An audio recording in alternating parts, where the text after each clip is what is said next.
Men కి బాల్డైనట్టు female కూడా baldness ఉంటుంది కదా? ఖచ్చితంగా ఉంటుంది. స్టేజెస్ ఎలా ఉంటాయి? ఆడవాళ్ళకి బట్టతల ఏంటంటే వెనకాల నుంచి ఈ భాగంలో మీకు ఎక్కువగా కనిపిస్తుంది, ముందు నుంచి వెనక్కి వెళ్ళదు ఎప్పుడు కూడా ఆడవాళ్ళకి. ఎందుకంటే ముందు ఉన్న హెయిర్స్ కి స్పెషల్ రిసెప్టార్స్ ఉంటాయి అనమాట. ఆ రిసెప్టార్స్ ఆ డిహెచ్టి పాత్వేని హోల్డ్ చేస్తుంది అనమాట.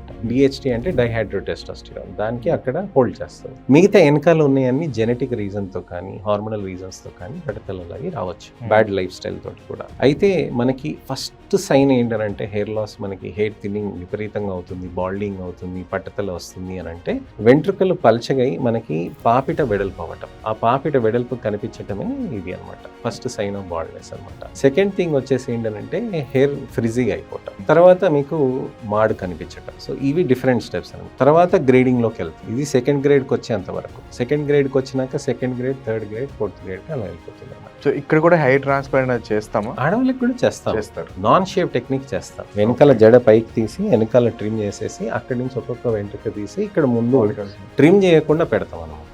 సో మగవాళ్ళకి మనం అంతా గుండు కొట్టేస్తాము, కానీ అమ్మాయిలకైతే మనం అలా చేయలేం కదా. సో తీయకుండా పెట్టేస్తాం. దాన్ని నాన్ షేప్ టెక్నిక్ అని అంటాం.